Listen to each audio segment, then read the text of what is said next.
بسم الله الرحمن الرحيم. الحمد لله رب العالمين. الحمد لله حمدا يوافي نعمه ويكافئ مزيدا، وأشهد أن لا إله إلا الله وحده لا شريك له، وأشهد أن محمدا عبده ورسوله صلى الله عليه وعلى آله وأصحابه ومن تبعهم بإحسان إلى يوم الدين. waxaynu waa casharkii labaad ee ku saabsanaa mucjizooyinka qur-aanka kariimka ah oo maanta aynu kaga hadli doono faraqa u dhaxeeya muxuu yahay mucjizo, karaamo iyo sixir. maxay kala yihiin? marka hore faraqa u dhaxeeya muxuuse yahay? waa mide mucjizo waxa weeye shay khaariq lilcaada ah, waa shay caadooyinka bani aadamka ama waxa uu bani aadamku caado u leeyahay ay yaqaanaan ka baxsan weeye. maalan waxa caado u ah bani aadamku intuu ka tiro la egyahay haddii dhagax kor loo tuuro inuu dhagaxaasu soo noqonayo. haddii shaygaa caadi ahaan la yaqaano wax khilaafsan uu yimaado, kaasoo ah dhagixii la tuuraa inuu soo noqon waayo, waxay noqonaysaa shay ka baxsan caadooyinkii bani aadamka. marka mucjizo waa wax ka baxsan waxuu bani aadamku caadi u lahaa ama caado ahaan yaqaanay weeye. laakiin mucjizo ah shaygaa caadiga aan ahayni mid uu ilaahay subxaanahu wa tacaala siiyey ambiyada iyo rususha oo keliya. cid kale oo awood u leh, cid kale oo heli karta, cid kale oo maxay ahayd uu ilaahay siiyo ma jirto haba yaraatee. mucjisadaas ama shayga mucjisada ah ee ambiyada iyo rususha uu ilaahay siiyey waa in ay qariyaan ambiyada iyo rusushu. mucjisada uu ilaahay siiyey subxaanahu wa tacaala ambiyada iyo rususha waa in ay dadka u soo bandhigaan. ilaahay wuxuu u siiyey inuu ku taageero waxyiga uu u soo dhiibay ambiyada iyo mursaliinta. sidaas darteed waa inay muujiyaan, waa inay soo bandhigaan, waa inay dadka yidhaahdaan bal car la kaalaya wakaase wax sidaa ah ama wax ku dhow. waxaynu nidhi waa khaariq lilcaada. cidda keliya ee awood u leh ama ilaahay siiyo waa ambiyada iyo rususha. waa midda saddexaad ee ambiyada iyo rusushu waxay ku amran yihiin in ay soo bandhigaan, inay bayaaniyaan, inay dadka ku cariyaan, ay yidhaahaan bal car la kaalay waxaa ama wax ku dhow.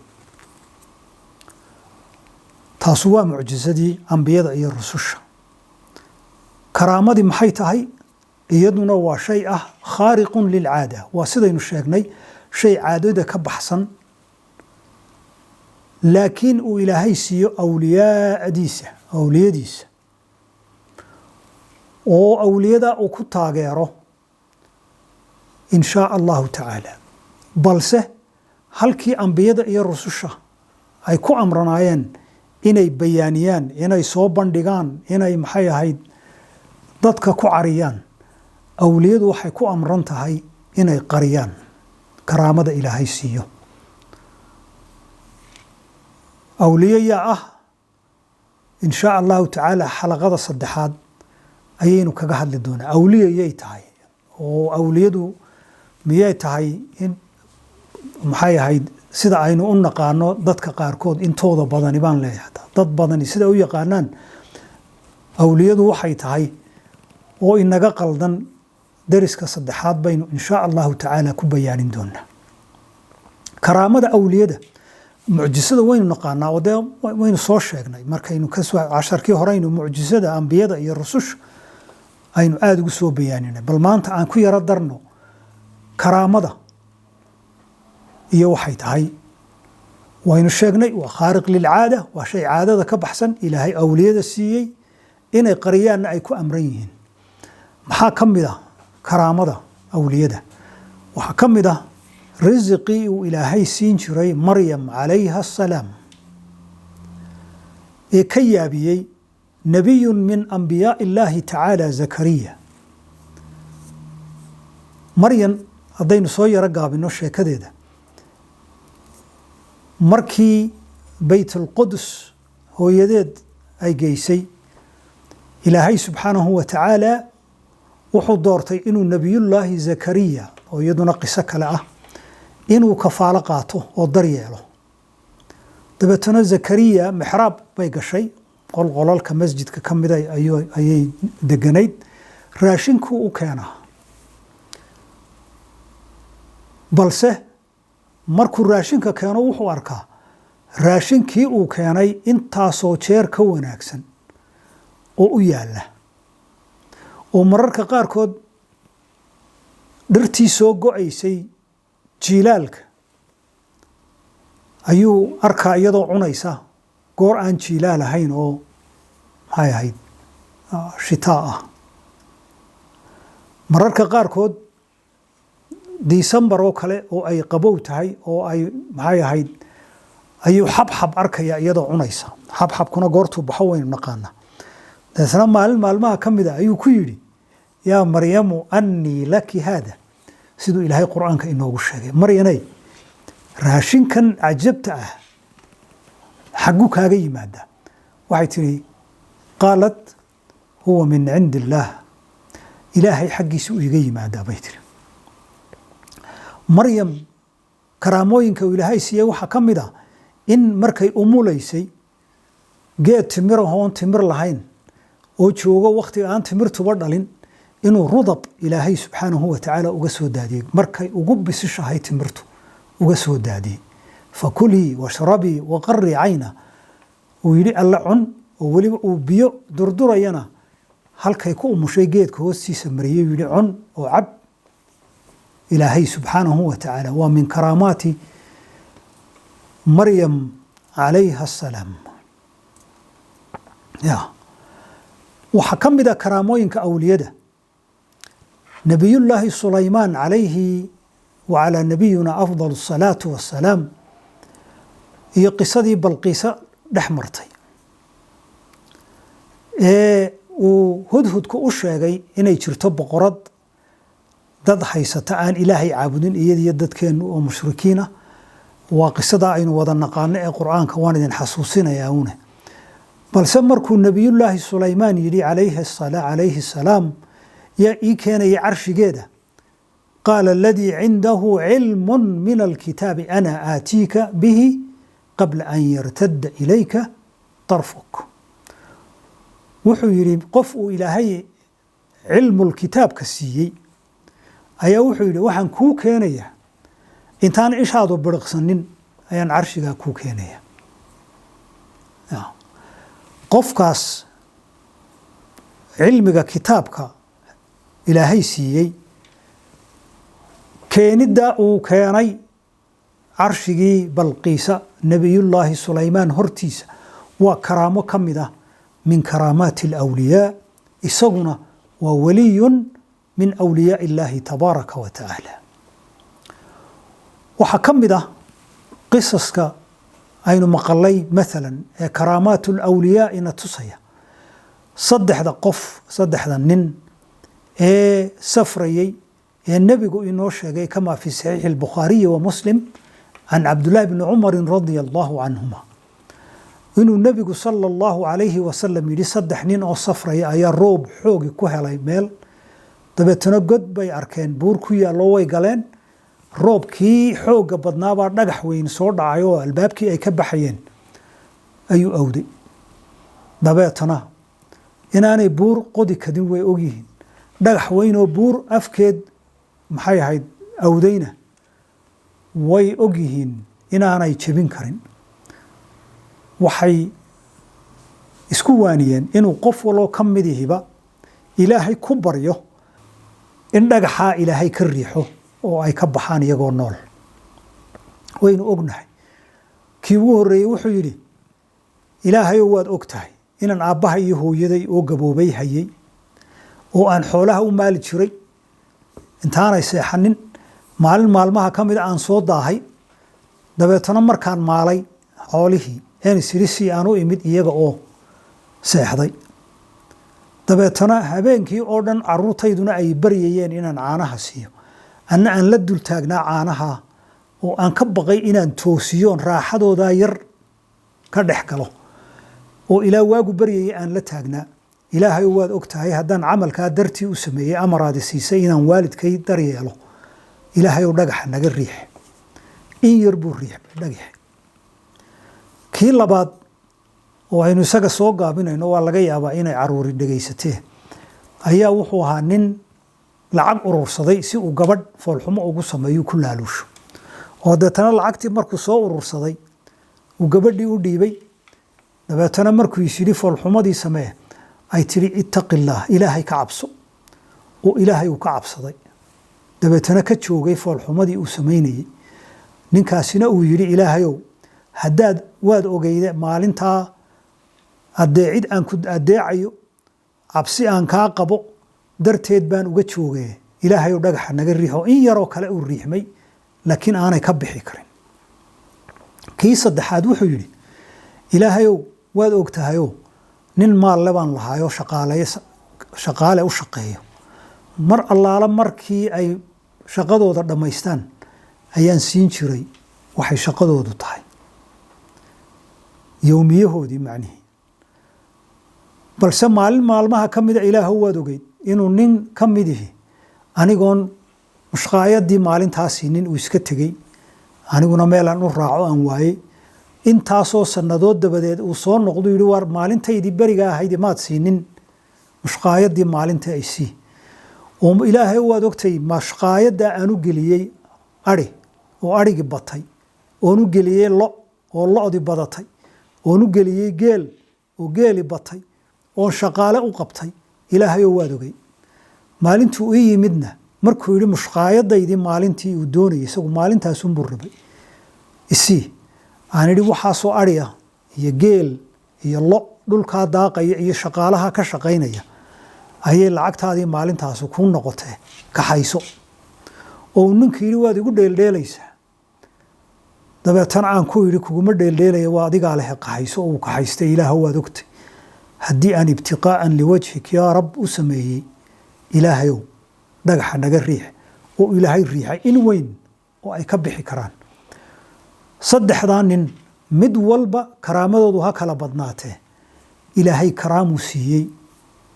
subxaanahu wa tacaala waxaa ka mida karaamaat alawliyaa ama karaamada waxaa ka mida ilmo yar oo dhashay oo dhabta lagu hayo ama dhabta lagu sido dhabta oo hadlay baa ka mid a siduu nebigu inoo sheegay calayhi salaatu wasalaam axaadiista saxiixa ah 3 ayaa ku hadlay buu yidhi iyadoo dhabta ku hadlay mid xadiis kalena 4 buu ina yidhi oo kaasu waxa weeye washahida shaahidun min ahliha oo culimada qaarna leeyihiin nin weyn buu ahaa qaarna ilmo yar buu ahaa taa aan caddayn laakiin 3 baa cad ciisa bnu maryam calayhi wacalaa nabiyina afdalu الsalaatu wasalaam wa saaxibu jariij wa ibnu maashidata fircawn nebiyullaahi ciisa oo inuu ognahay inuu isaga oo ilmo yaroo maryam sido uu hadlay oo weliba hooyadii uu damiintay iyo jariij nin la yidhaahdo oo caabid ahaa oo reer bani israa'iil ka mid ahaa oo mar walba tukan jiray sida maryam ku dhowaa oo hooyadii intay dhowr jeer u timid isagoo tukanaya ay salaantay uu salaantii ka qaadi waayey la hadli waayey oo iska tagtay waa sheeko dheer weeye laakiin ilmo yar uu u marakacay in aanu foolxumo lagu eedeeyey samaynin ninkaasu ilmaha yarno isagoo dhabta lagu sido ayuu hadlay waxaa ka mid ah gabadh u shaqayn jirtay fircawn oo ilmihiisa u feedhi jirtay macnihii hagaajin jirtay oo cunto siin jirtay feedhiduun maahe oo fircawn uu ogaaday inay mu'minad tahay ilaahay aaminsan tahay muslimad tahay oo uu damcay inay ka noqoto rumaynta ay alla rumaysay iyo tawxiidka oo ku adkaysatay oo iyada iyo ilmaheediiba si umay horta ay u qirato ama u tiraahdo fircawn baa ilaaha tacaala allahu culuwan kabiira uu ilmaheedii marba mid ku tuuray saliid kulul oo foosto lagu gubay oo ay ka adkaysatay intaasoo dhan dabeetana kii ugu dambeeyay oo ilmo yaray dhabta ku sido ahaa markuu doonay inuu ka fujiyo ay ka siibaan maxay ahayd shaqaalihiisi ee ay gilgilatay jiriircootay ilaahay subxaanahu wa tacaala ilmi yaraa ka hadliyey oo ilmihii yaraa yidhi yaa ummaa anti cala alxaq hooyoy xaqaad ku taagan tahay waxbaa ka dhiidhiyintane isku tuur annaha la igu rideedaa walxamdu lilaahi rabbi alcaalamiin maalin dambaynu ka sheekayn doonaa waa qiso cajiiba weeye sidaynu hore u soo sheegnay mucjiso waxa weeye ambiyada iyo rusushu waxay ku amran yihiin inay soo bandhigaan oo caddeeyaan oo dadka maxay ahayd ku cariyaan balse karaamadii waa in la qariyo weeye sixirkii markaa muxuu yahay sixirku wuxuu yahay waa shay karaamadii maxaynu nidhi ilaahay unbaa bixiya mucjisadii baynu leenahay ilaahay unbaa bixiya ambiye iyo mursaliin unbuu siiyaa karaamadana ilaahay unbaa bixiya awliyadu siiyaa ilaahay gacantiisunbay ku jiraan labaduba laakiin sixirku waxa weeye waa shay loo adeegsado shaydaanka karaamadii iyo mucjisadiina ilaahay unbaa bixiya tanna waxa weeye sixirkuna waa shay laga raadsado ama loo adeegsado shaydaanka weeye karaamada iyo mucjisadu ma laha asbaab waayo ilaahay unbaa qofku doono siiya goortuu doonana siiya laakiin sixirku wuxuu leeyahay asbaab oo qofkii asbaabtaa la yimaada ee barta oo ah kuwaas oo ah talaasim lagu hadlo ama la qoro oo shaydaan iyo jin loo adeegsanayo oo la barto weeye karaamadii iyo mucjisadiina barasho ma laha ilaahay unbaa bixiya mucjisada iyo karaamada cid burin kartaa ma jirto balse maxay ahayd sixirkii iyo faalkii ama falkii waa la burin karaa oo kii samaynayaba wuu bartaye mid kaloo isaguna yaqaana unbaa burinaya marka midna waa la baran karaa midna lama baran karo mid ilaahay gacantiisunbay ku jirtaa midna shaydaan baa loo adeegsanayaa falciyaadu billah mucjisada waxaynu nidhi iyo karaamaduba ilaahay unbaa bixiya gacanta ambiyaduu geliyaa mucjisada awliyadana gacanta maxay ahayd karaamadana gacanta awliyada ayuu ilaahay geliyaa subxaanahu wa tacaala ambiyadiina maxay tahay khayru nnaasi cilman wa camalan wa khuluqa ambiyadii waxa weeye wax allaala waxuu dad abuuray ilaahay oo dhan kuwa ugu cilmiga badan ugu camalka wanaagsan uguna akhlaaqda wanaagsan balse sixirkii iyo sixiroolihii iyo faaliyihii iyo faalkii waa wax shaydaan loo adeegsanayo waxay ku jiraan gacanta sharu nnaasi cilman wa camalan wa khuluqa waxay ku jiraan ama waxa sameeya ama dadka ku foogani waxay yihiin kuwa bani aadamka ugu sharka badan xagga cilmiga markay timaado macnihii cilmigoodu waa shar weeye wax kaloo ay barteen ma jiro shar unbay barteen intaa yare sharka ah faaliyu wax allaala wuxuu yaqaanaa ma jirto waa talaasimkaa yar uu akhriyayo ama maxay ahayd qorqorayo ee shirkiga ah ee uu jinka ku adeegsanayo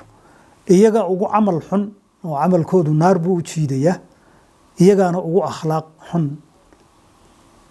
maxay ahayd waxa addooma ilaahay abuuray oo dhan allah subxaanahu wa tacaala hay naga yeelo kuwii ka fogaada sixirka iyo faalka iyo faaliyaha iyo sixiroolaha kuwa ka fogaada kuwii in shaa allahu tacaala ilaahay awliyadiisa ku daro oo aynu sharxi doono dariska saddexaad in sha allahu tacaala. Wallahu aclam. Wassalaamu calaykum waraxmat ullaahi wabarakaatuh.